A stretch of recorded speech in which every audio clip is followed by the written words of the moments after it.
سلام كمسك الختام. به نام خداوند بخشنده و مهربان. الحمد لله رب العالمین والعاقبة للمتقین والصلاة والسلام علی نبینا محمد و علی آله و اصحابه اجمعین. السلام علیکم و رحمت الله و برکاته. درس امروزه حرف ف می باشد. برای یافتن مخرج آن پیش از این حرف الف و فتحه می گذاریم. اف اف. مخرج حرف ف این دندانهای پیشی بالا به لب پایان می رسند. اف اف. حرف ف با فتحه چنین خوانده می شود: ف ف. با کسره چنین: فی فی. با ضمه چنین: فو فو. لبها به پیش برآورده می شوند: فو فو. حرف ف حرف چهار شکله بوده پیش از خودش و بعد از خودش به حرف دیگر پیوست می شود.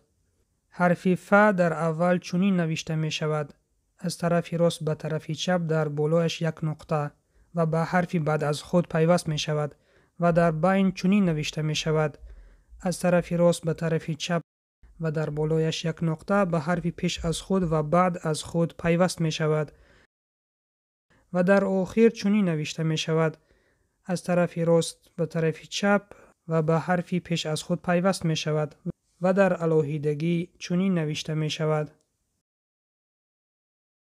اکنون بیایید با هم مثال ها را می خونیم. ف با فتحه، میم با سکون: فم فم. ف با فتحه، نون با سکون: فن فن. ف با فتحه، لام با فتحه، کف با سکون: فلک فلک.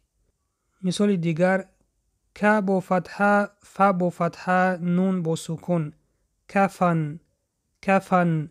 مثال دیگر: ف با فتحه، واو با سکون، را با ضمه: فورو فورو. مثال دیگر: ف با فتحه، واو با سکون، ز با ضمه: فوزو فوزو. مثال دیگر: ز با کسره، ف با سکون، را با ضمه: زفرو زفرو.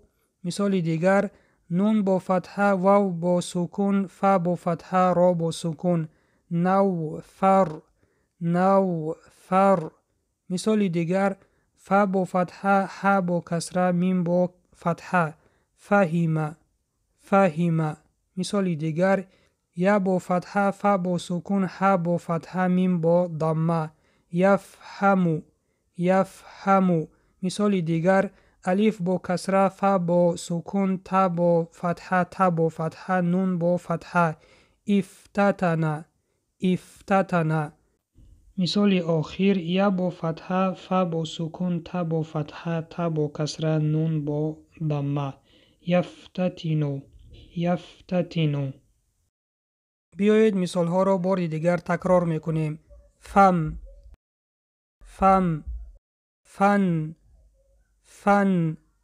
فلک فلک. کفن کفن. فورو فورو. فوزو فوزو. زفرو زفرو. نوفر نوفر. فهم فهم. یفهم یفهم. افتتن افتتن. یفتتن یفتتن. این بود پایان درس امروزه. وظیفه خوانندگی قاعده، شکل‌ها و مثال‌های حرف ف را در دفتر کاری خود بنویسید. فراموش نکنید که تنها گوش دادن این 4-5 دقیقه درس به شما کافی نیست. شما باید خود آموزی کنید. این درس ها به مثل آنند که کسی به شما راه را نشان داد و اگر خودی شما حرکت نکنید در این راه به مقصد نمی رسید.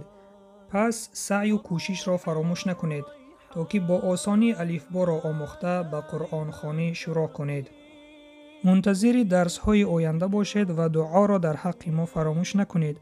السلام علیکم و رحمت الله و برکاته.